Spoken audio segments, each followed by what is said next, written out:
Bonjour à tous et bienvenue dans cette vidéo sur le logiciel MATLAB. Le sujet de cette vidéo va porter sur les différentes fonctions usuelles que l'on peut retrouver dans ce logiciel. Alors pour ça j'ai fait un petit fichier ici, fonction usuelle. Hop.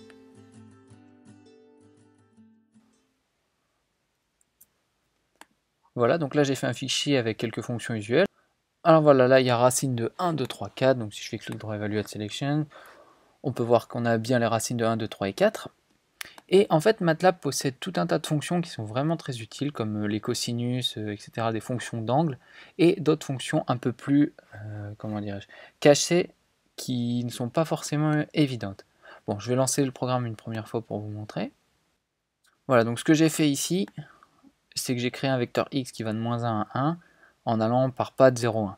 Et je lui ai demandé de tracer la valeur absolue de x, et je lui ai demandé juste de mettre des cercles plutôt que de dessiner une ligne. Donc ça fait un V comme victoire pour la réussite de ce petit programme. C'est génial. Alors il y a vraiment plein de fonctions dans MATLAB, donc je vais vous en montrer quelques-unes. On va commencer par celle-là, qui s'appelle EZPlot.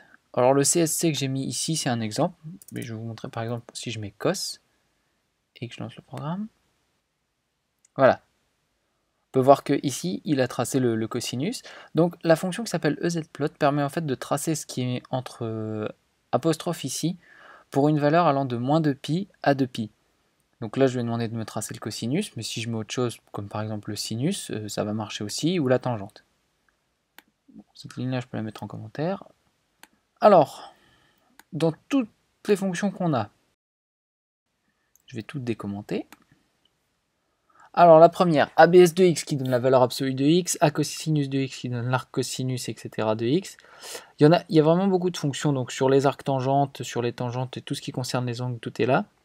Alors, les fonctions intéressantes, par exemple, sont celles-là. Sail, qui donne le plus petit entier qui dépasse x. On va prendre un exemple ici. Si je mets sail de -2 par -2,1, ça va me donner -2. Et si je mets sail de 2,1, il va me donner 2. Ah, 3. Ah oui. Plus petit entier dépassant x, ouais. Ici, le 2,1, ça dépasse 2.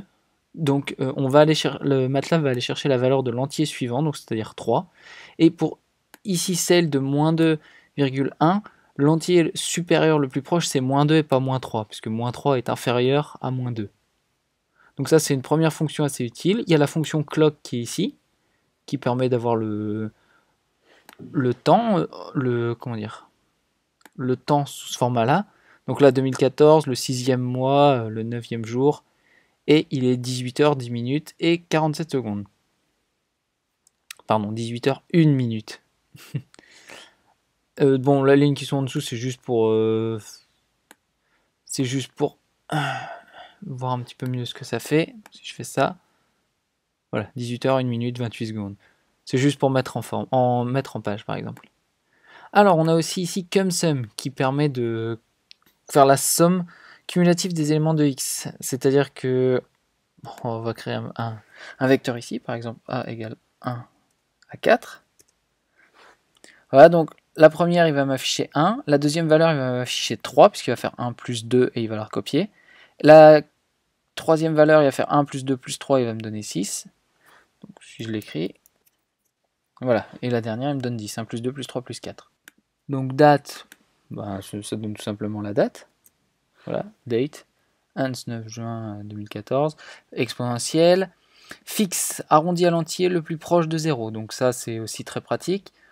Floor, c'est celui qui arrondit à l'entier le plus proche. Alors la différence entre fixe et floor, c'est que fixe ça va être le plus proche de 0, alors que floor ça va être juste le plus grand qui ne dépasse pas la valeur de x. Il faut faire attention, il y a des différences entre floor, fixe et sail qui est ici. Donc un conseil, pratiquez-les toutes les trois si vous voulez les utiliser. Un vraiment très pratique, c'est length de x qui donne le nombre d'éléments de x. Par exemple, si j'écris ça, voilà. Donc il va de la colonne 1 à la colonne 21. Et si je fais length de x, il me donne 21. C'est normal, il y a 21 éléments dans x. Donc ça, le trunclex, c'est vraiment très utile quand par exemple vous devez faire une boucle et que vous n'avez pas envie de vous embêter à compter le nombre d'éléments d'une de vos variables. Vous faites par exemple for k égale...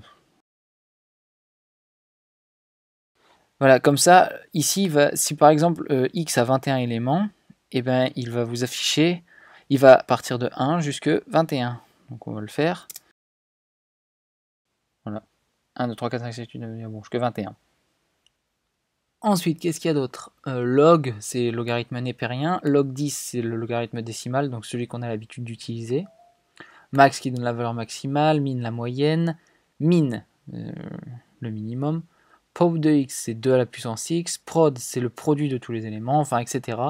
J'ai tout mis dans un fichier. Si je peux, je le mettrai dans la description de la vidéo, comme ça, ça vous aidera, puis vous n'aurez pas besoin de tout recopier. Et bon, bah, vous n'avez qu'à lire ce qu'il y a dedans. Ce sont quelques fichiers assez utiles ce sont quelques fonctions utiles que l'on peut utiliser dans MATLAB. C'est très pratique quand on sait s'en servir. Ça permet d'automatiser beaucoup de choses, donc je vous conseille de vraiment bien les lire et de vous en servir. Une autre chose que j'ai mis ici et qu'on va voir maintenant, c'est l'importation et l'exportation de fichiers dans MATLAB. Donc là, c'est un premier exemple. J'ai créé une matrice A et je lui ai dit save mesdonnées.txt, la matrice A est au format ASCII. Donc vu que j'ai lancé le programme une fois, ici à droite, il y a un fichier qui s'appelle mesdonnées.txt qui s'est créé. Donc si je double-clique dessus, voilà.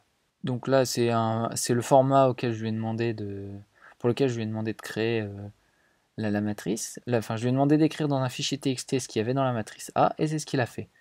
Si je lance mon programme, voilà, on voit ici la matrice A, c'est 1, 2, 3, 4, 5, 6. Bon, lui, il me l'a écrit sous forme scientifique dans le fichier TXT que j'ai mis ici, mais c'est parce que je lui ai spécifié de l'écrire en ASCII, mais on peut modifier ça ici, et pour savoir comment le modifier, il suffit de faire help save. C'est d'ailleurs ce qu'on va faire maintenant dans la commande window. Oula, il y en a des trucs à lire. Voilà, donc là vous avez tout ce que vous voulez savoir sur l'utilisation de la fonction save. Bon, comme toujours c'est compliqué, c'est complet et bien expliqué. Et évidemment, si vous voulez en savoir plus, vous descendez en bas et vous cliquez sur Doc Save. Et là, vous avez accès à la documentation.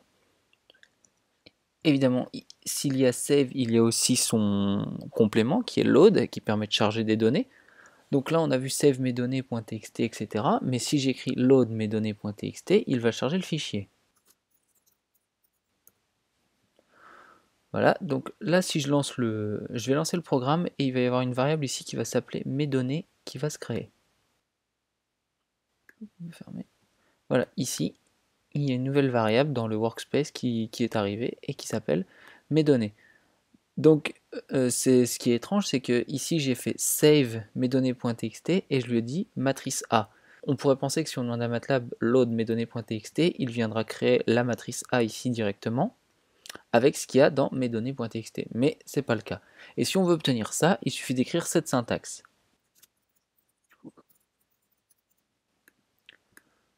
Bon, je mets cette ligne-là en commentaire et je vais lancer le programme. Et voilà, ici une autre variable s'est créée, la variable B, je décide de l'appeler B plutôt que A, qui a chargé ce qu'il y avait dans mes données.txt et qui a donc créé une variable B. Donc save et load, c'est vraiment très utile, surtout quand vous avez des fichiers TXT par exemple avec des résultats à envoyer à quelqu'un sans que vous vouliez qu'il ne sache comment vous avez fait. Ça peut être très pratique par exemple. Et là, bon, c'est le format texte, mais on peut sauvegarder aussi les données en fichier .mat, qui est un fichier MATLAB. Donc, pour l'avoir d'une autre manière, je vais vous montrer ici, par exemple, si vous cliquez, je sais pas, sur T par exemple, et que vous faites clic droit, Save As, voilà, il va vous proposer un nom, etc. en fichier .mat. C'est un fichier MATLAB, donc on ne peut l'ouvrir qu'avec MATLAB. Donc là, je n'ai pas besoin. Mais si on veut le sauvegarder directement depuis un fichier .m comme je le fais là, la syntaxe est la suivante. On va imaginer qu'on veuille le sauver, allez, on a la variable A, pied et pouce. On va faire ça, save. Là, on va donner un nom au fichier qui sera le fichier .m, donc par exemple le test. Et là, on va venir mettre les variables les unes à la suite des autres. Donc A, pied, pouce. Et on lance. Et là, dans le current folder, il y a un fichier test.mat qui est venu se créer. Et si je double-clique dessus, voilà, il load test.mat, c'est-à-dire qu'il load les variables A, pied, pouce. Bon, attendez, je vais faire clear pour qu'on voit mieux. Clear, voilà, il n'y a plus de variables dans le workspace. Si je double-clique sur test.mat, voilà, on voit qu'il m'a chargé A, pied et pouce. Donc la syntaxe est la suivante, hein, save, le nom du fichier que vous voulez et toutes les variables que vous voulez dedans. Sachant qu'un fichier .mat prend plus de place qu'un fichier TXT, c'est à vous de voir comment vous voulez sauvegarder et ce que vous comptez en faire. Et les fichiers .mat sont utilisables, ne sont utilisables je crois qu'avec MATLAB. Ça je n'en suis pas sûr mais c'est à vérifier. Alors là c'est sûr que c'est assez pratique et rapide, mais par exemple si on nous envoie un fichier TXT avec des données, et ce fichier, on n'a pas envie de le bouger de dossier. Par exemple, là nous sommes dans le dossier /user de Voyevoda document MATLAB. On va aller juste dans document, voilà, et là on voit tout ce qu'il y a, dans le dossier document. Ok, donc avec tous mes dossiers. Et si on veut sauvegarder un fichier dans ce dossier-là, on peut ajouter on va ajouter le chemin du dossier avec cette syntaxe-là.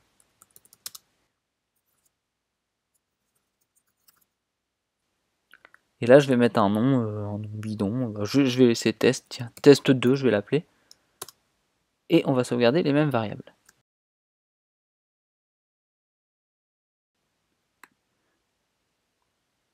Et voilà, alors, bon, évidemment, j'ai fait un petit peu n'importe quoi.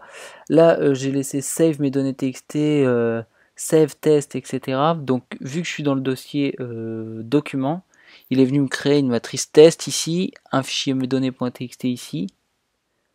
Donc, c'est bien, il a respecté ce que je lui ai fait. Et maintenant, si je vais dans le dossier MATLAB, qui est celui par défaut, et que je relance ce programme, voilà, bon. Je vais demander de me créer, de sauvegarder dans user de document test2 à pied pouce. On voit que là on est dans le dossier MATLAB, il n'y est pas. En revanche, si on recule d'un dossier, voilà, test2 y est. Évidemment, ça marche avec save, mais ça marche aussi avec load. Si vous savez où est le fichier que vous avez à charger, ça peut être assez pratique. Et ça permet d'avoir à mettre tous vos fichiers dans le même dossier. Ce qui peut éviter de se retrouver rapidement avec un gros bazar dans le current folder. Alors on vient dans le dossier par défaut. Voilà, donc ça ce sont juste save et load. Sachez qu'il existe d'autres moyens d'importer et d'exporter des fichiers, comme par exemple le CSV read pour les fichiers CSV, le CSV write pour les fichiers CSV aussi, ça c'est pour écrire. Donc ça, écrire c'est pour exporter et read c'est pour importer.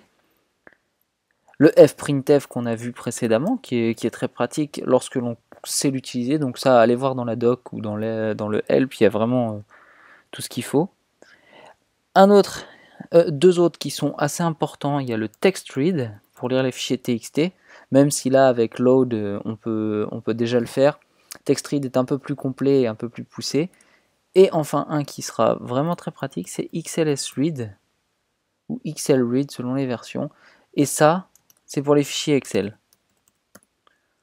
Donc ça, le dernier, il est vraiment pratique, surtout quand on sait s'en servir, car il permet par exemple de charger les données d'un fichier Excel et de spécifier directement de quelle ligne à quelle ligne vous voulez, enfin de spécifier les lignes et les colonnes que vous voulez charger.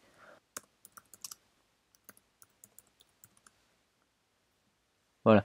Et là, il vous explique tout avec la syntaxe, etc. Voilà, par exemple ici, ils disent XLSRead sheet. Ah bah c'est mieux celui-là. XLSRead sheet range. Et le range, c'est ce qu'ils disent. Ah bah voilà, specify range. Voilà. Il vous dit comment utiliser